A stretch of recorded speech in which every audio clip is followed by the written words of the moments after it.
Did you know that it's been 37 episodes since Rarity had her own story? Sweet and Elite was the last episode that made Rarity the main focus, and that was back in the first half of Season 2. I have been eagerly awaiting for this story ever since I first saw the title. It'll be nice to see Rarity in the spotlight again. But given how long we've been waiting, I've also been a little worried as to whether there will be a good payoff. Just how well will this story hold up? As the episode begins, we see that Rarity is still using Spike to collect all her bags. I can imagine that this will be a recurring theme every time Rarity goes traveling. But we see Rarity's elements starting to come back in full force when she shows that she has tickets for all the main six and Spike to Henny of the Hills? Did I hear that right? A musical on Broadway. It's really fun to see all these little nods to New York City as they are exploring Manehattan, and I like the theme that they are building up for this episode as well. Do something nice for some pony and they'll do something nice for you. Applejack talks about how she didn't know that Rainbow liked musicals, to which Rainbow responds that she normally doesn't. I could tell that they were going to transition into a song with this line, but it still makes a perfect build-up for Rarity to burst into her own musical number. This piece seems somewhat similar to becoming popular, and I think it has some potential. This new song actually has some good tie-ins for the rest of the story, as you really wouldn't think that Rarity fixing up a broken wheel would lead to anything other than just showing how generous she is. But then later on, when Rarity is desperately trying to get to the fashion show, they use this little tidbit to work its way into the story when that same cab driver shows his appreciation by giving Rarity special treatment. So the writers are doing a good job showing some of the lasting benefits of being generous. I'm also noticing that Rarity is using gems to pay for all of her purchases. Even outside of Ponyville, gems are accepted as a standard form of currency. And given just how much the other ponies are enjoying the tips, this shows even more evidence of how independently wealthy Rarity is. We are introduced to one Prim Hemline, host of the grand event, and she immediately starts chewing out Rarity considering that she is the last to arrive. But while Prim may have come off as being snooty, I get the sense that she is wanting to see more professionalism from these contestants. Which leads into another new pony, Surrey Polo Mare. Acting all friendly and helpful at first, she ends up using her subtle methods to steal Rarity's ideas? There's an interesting little conflict arising here. Rarity's generous nature had led to someone else taking advantage. The writers are building up to a very good moral, if handled well. I am curious to see just how they resolve this. Rarity begins getting into another breakdown similar to Suited for Success, but her friends manage to keep it from going quite that far this time. And we see Rarity using her creativity and her friends to make an entire new line. Except that Rarity is still so stressed that she's taking it out on the rest of the main six. So we are also shown a very natural transition when Rarity begins to forget what's really important. It doesn't feel out of character and still presents a very believable conflict. This is turning out to be a very well-written story. I hope that it is building up to something worthwhile. It's funny to see Hoity-Toity, Sapphire Shores, and Photo Finish right next to each other, as they were all ponies that were part of Rarity's episodes in Season 1. We may not have heard them talking to each other, which, now that I think about it, could have made for some rather hilarious dialogue, but it is nice to see more of these little callbacks to previous episodes.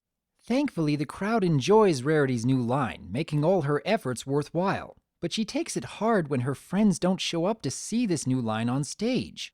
They're making a really good conflict here, which leads into, surprise, a second song from Rarity. Interesting to see 2 songs from her in one episode. Rather short, but I actually like this second song better than the first. It gave us a clear understanding of how Rarity is feeling without any of it feeling rushed. And the environment that the animators put with it may not look all that special, but it perfectly conveys the emotion needed. Rarity comes back to the hotel, reconnects with her friends, and we even get a bit more comedy out of Rainbow and Applejack. Yeah, you were pretty rotten. Wow, Applejack. I know your thing is honesty, but come on! Rarity learns that she didn't win the competition, but she isn't even fazed by it. She's just glad that she can still make up with her friends. By getting a show all to themselves? At first I was thinking that Rarity must have paid such an exorbitant amount of money to make this happen. But it turns out that Rarity got this special treatment because she promised to make all the costumes for the next show they put together. Very impressive. And they even make mention of the fact that Rarity will have to stay longer in Manehattan in order to fulfill that promise. I love to see that Rarity is not only very giving when it comes to her money, but also with her time. And this final scene where the assistant comes in and talks about how she felt so inspired by Rarity's actions that it caused her to rethink how she is living her own life. This makes for some excellent show don't tell material, as we are shown how one's generous actions can have a profound lasting effect even on those you have never spoken with before. And they don't show this just the once, but rather multiple times throughout the episode with different ponies. The lesson here is just remarkable. Though there may be others that take advantage of your generosity, that doesn't mean that you should ever give up on it. That is a fantastic lesson that is properly built up. And Rarity figures this out on her own, that she shouldn't have put so much focus on the dresses that she forgets about how nice her friends are being. I love seeing this kind of story from the writers. Well done, Mr. Polsky. Nothing really felt out of place, and I was really drawn into how they would handle the conflict, and it turned out to be a really good payoff.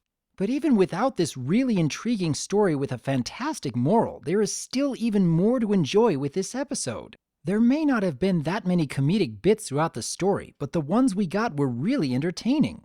The clever nods to New York City throughout the episode were a nice touch.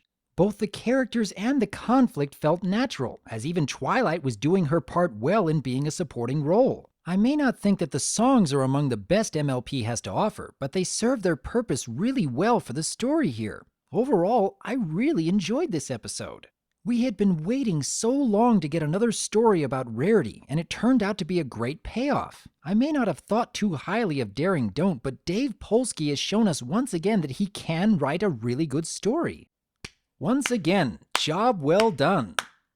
In the meantime, though, I would like to hear your thoughts. Given how long we've been waiting for a Rarity episode, just how well did the episode hold up? Do you think the conflict and the resolution presented here felt natural and believable? Do you think that Rarity has grown as a character from this story? Are you a fan of these 2 new songs that we have been given? I would like to hear your thoughts on Rarity Takes Manehattan, and here's to looking forward to the next fantastic moral that MLP can bring us. I am Dr. Wolf, and I look forward to hearing from you. I know! Ponies just bursting into song in random places at the drop of a hat? Who